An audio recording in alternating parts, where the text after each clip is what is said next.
Learning Management System (LMS). List of contents, pengertian LMS, tujuan dan fungsi LMS, jenis LMS, contoh aplikasi LMS, kelebihan dan kekurangan LMS.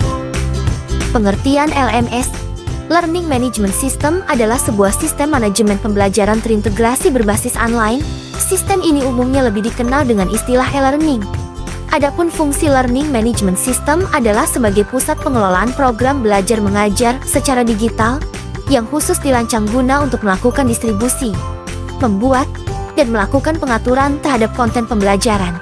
Tujuan LMS, tujuan utama pengembangan desain konsep sistem manajemen pembelajaran berbasis e-learning ini adalah untuk mewujudkan keberlangsungan pengembangan kapasitas aparatur desa melalui pelatihan yang didukung dengan kebijakan dan regulasi yang mengatur hubungan kelembagaan dan tata kerja antar pemerintah, pemerintah daerah, dan pemangku kepentingan lainnya dalam penyelenggaraan pelatihan bagi aparatur desa yang dilaksanakan secara terencana, terarah, terukur, terstruktur, dan terstandar serta berkesinambungan atau berkelanjutan di seluruh desa.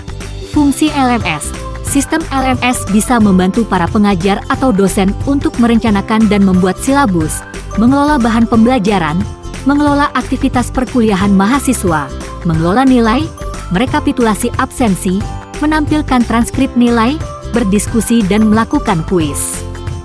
Biasanya LMS ini bisa berbasis aplikasi dan platform web, sehingga memudahkan para dosen dalam merencanakan proses belajar online. LMS juga memudahkan mahasiswa untuk mengakses konten atau materi perkuliahan dari mana saja dan kapan saja. Jenis LMS. LMS Synchronous, LMS Asynchronous. LMS Synchronous Adalah sistem pembelajaran sinkronus, di mana pembelajaran dilakukan secara interaktif antara pengajar dan murid, serta dilakukan secara terjadwal. Maka LMS membutuhkan alat yang interaktif juga. Contoh fitur LMS sinkronus. 1. Video call. Fitur untuk mengelola ruang kelas virtual, termasuk breakout rooms untuk diskusi kelompok kecil. 2. Live chat. Fitur obrolan langsung untuk memungkinkan komunikasi real-time antara siswa dan instruktur selama sesi kelas. 3. Interactive whiteboard, alat untuk berbagi papan tulis digital. 4. Screen sharing.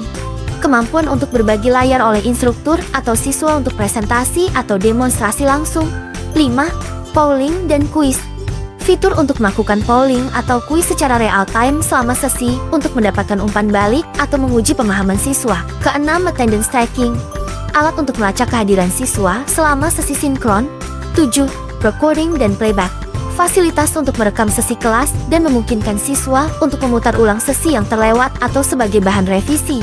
LMS Asynchronous Sistem pembelajaran asinkronus, di mana pembelajaran dilakukan secara satu arah dan tidak terikat dengan jadwal, maka kebutuhan toolsnya berbeda pula. Contoh fitur LMS Asynchronous.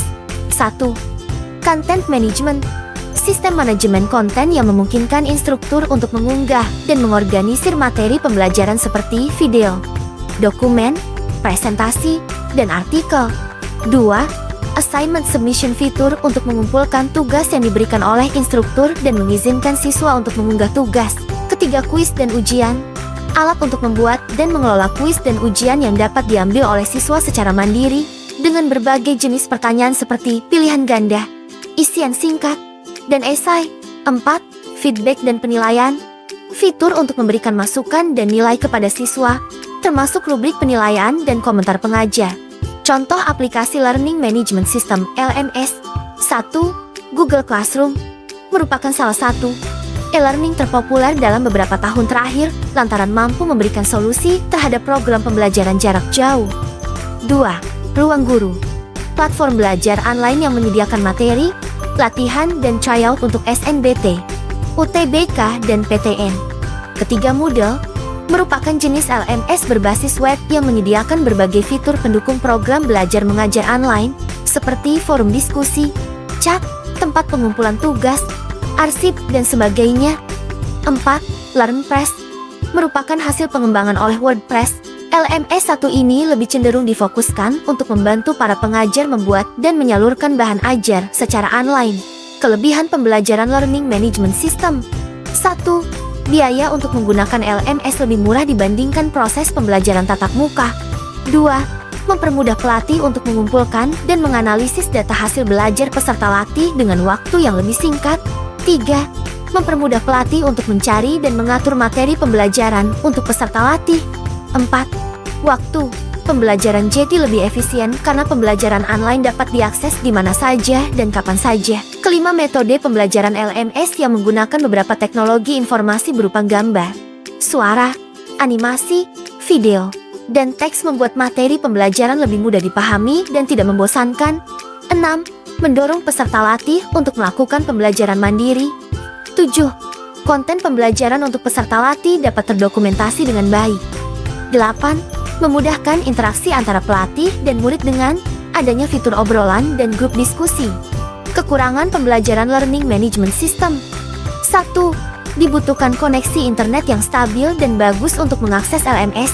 Jika tidak, proses pembelajaran melalui LMS pun akan terhambat. 2.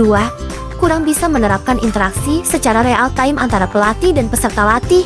Misalnya, apabila ada peserta latih yang bertanya kepada pelatihnya hari ini, sementara pelatih tersebut baru online besok, maka jawaban dari pelatih tersebut baru bisa diterima peserta latih pada keesokan harinya. Ketiga, membutuhkan perangkat penunjang seperti komputer, laptop, dan smartphone untuk bisa menggunakan LMS. Thank you for watching. See you next content. Jangan lupa subscribe dan follow P3PD Bali.